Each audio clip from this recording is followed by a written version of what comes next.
অবসরের ঘোষণা দিয়েছেন সাকিব আল হাসান। সাউথ আফ্রিকার বিপক্ষে মিরপুরে শেষ টেস্ট খেলবেন এই অলরাউন্ডার। আর আগামী ফেব্রুয়ারির চ্যাম্পিয়ন্স ট্রফি শেষ হলেই বিদায় নেবেন ওয়ানডে থেকে। জানিয়েছেন টি-20-তে তার শেষ ম্যাচ খেলে ফেলেছেন তিনি। দক্ষিণ আফ্রিকার বিপক্ষে টেস্ট সিরিজে সুযোগ পেলে সেটাই হবে সাদা ক্রিকেটে সাকিব আল হাসানের শেষ সিরিজ। আজ কানপুর টেস্ট পূর্ব সংবাদ সম্মেলনে কথা বলতে এসে নিজের অবসরের ঘোষণা দিয়েছেন সাবেক এই অধিনায়ক। প্রথম টেস্টে কোনো উইকেট পাননি সাকিব। ব্যাট হাতে অবশ্য 2 ইনিংসে 20 রান পেয়েছেন। টেস্ট চলাকালে আঙ্গুলে চোট পাওয়া না পাওয়া নিয়ে কথা হয়েছে। অধিনায়ক নাজমুল হোসেন শান্ত ও কোচ চন্ডিকা হাথুরুসিংহেকে সিংহেকে এ নিয়ে কথাও বলতে হয়েছে। 18 বছরের ক্যারিয়ারে এই প্রথম তার দলে থাকা নিয়ে প্রশ্ন উঠছে। এই প্রথম অধিনায়ক বা কোচকে যুক্তি দেখাতে হচ্ছে সাকিবের দলে থাকা নিয়ে। আজ সব জল্পনা কল্পনা শেষ করে দিয়েছেন সাকিব। সংবাদ সম্মেলনে এসে পরিষ্কার বলে দিয়েছেন, যদি দলে নেওয়া হয় তবে ঘরের মাঠে দক্ষিণ আফ্রিকার বিপক্ষে টেস্টগুলোই হবে আমার শেষ। আগে ঘোষণা না দিলেও আজ আন্তর্জাতিক টি-20 থেকেও অবসর নিয়েছেন তিনি।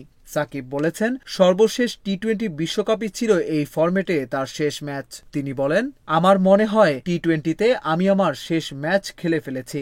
অর্থাৎ ভারতের বিপক্ষে আগামী মাসে শুরু হতে যাওয়া টি-20 সিরিজেও দেখা যাবে না তাকে। সকাল থেকে দেশের বিভিন্ন স্থানে হালকা থেকে মাঝারি বৃষ্টি হয়েছে। খুলনায় বৃহস্পতিবার সকাল 6টা পর্যন্ত 56 মিলিমিটার বৃষ্টিপাত রেকর্ড করা হয়েছে। নগরীর রয়্যাল মোড়, দোলখাল সহ বিভিন্ন এলাকায় দেখা দেয় জলাবদ্ধতা। এতে চরম দুর্ভোগে পড়েন সাধারণ মানুষ। বৃষ্টিতে ভিজে পুরে গাড়ি চালাতে সমস্যা হয়, ঠান্ডা লাগে, জ্বর হয়, তারপরে প্যাসেঞ্জার কম হয়। কাজ কাম নাই 2-3 দিন, এভাবে গরিব মানুষের দিন মজুরি কাজ কাম হচ্ছে না, খুব কষ্ট দিয়ে গেছে। টানা 2 দিনের বৃষ্টিতে মেহেরপুরের গাংনী উপজেলার নিচু এলাকাতেও সৃষ্টি হয়েছে জলাবদ্ধতা। ডুবে গেছে সড়ক, পানিবন্দী হয়ে পড়েছে অর্ধশতাধিক পরিবার। এছাড়াও কয়েকদিনের বৃষ্টিতে চাঁদপুর শহরেও জলাবদ্ধতা দেখা দেয়। ঘরের সঞ্চিত পানি, বাড়িতে কাদা, আমি বাড়াইতে পারিনি পানির জন্য। পানি বাড়ানোর কোনো জায়গা নাই, রাস্তায় আধাটু পানি, কোনো নিষ্কাশনের কোনো ব্যবস্থা বিধায় নাই। টাঙ্গাইল ও ঝিনাইদহে টানা বৃষ্টিতে বিপর্যস্ত জনজীবন। শহরে বেশ কিছু সড়ক পানির নিচে তলিয়ে গেছে। কুয়াকাটা সংলগ্ন বঙ্গোপসাগর কিছুটা উত্তাল রয়েছে। নদ নদীর পানির উচ্চতা স্বাভাবিকের চেয়ে কিছুটা বৃদ্ধি পেয়েছে। পায়রা সহ দেশের সমুদ্র বন্দরকে 3 নম্বর স্থানীয় সংকেত দেখাতে বলা হয়েছে।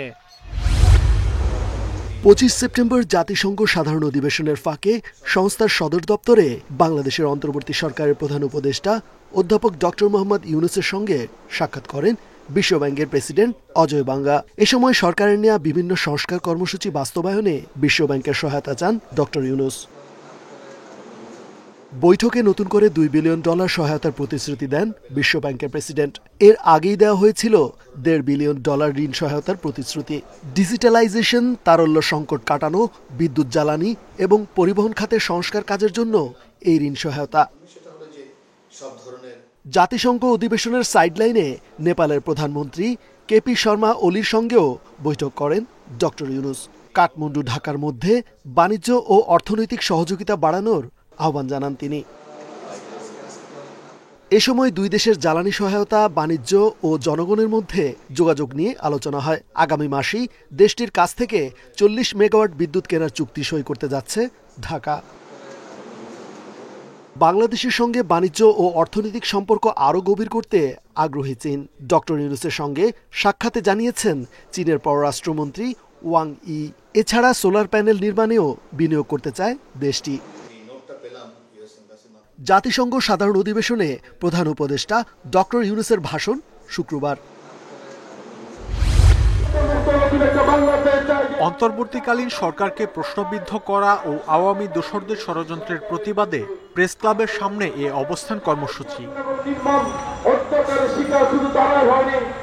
অনুষ্ঠানে বিএনপি নেতা জয়নুল আবদিন ফারুক দাবি করেন, ডক্টর ইউনূসের বিরুদ্ধে ষড়যন্ত্র করছে আওয়ামী লীগের দোসররা। দিল্লিতে বসে শেখ হাসিনা এসব ষড়যন্ত্র করছে, তাই দ্রুত তাকে দেশে ফেরাতে হবে। দয়া করে শেখ হাসিনাকে বাংলাদেশে ফেরত দিতে হবে।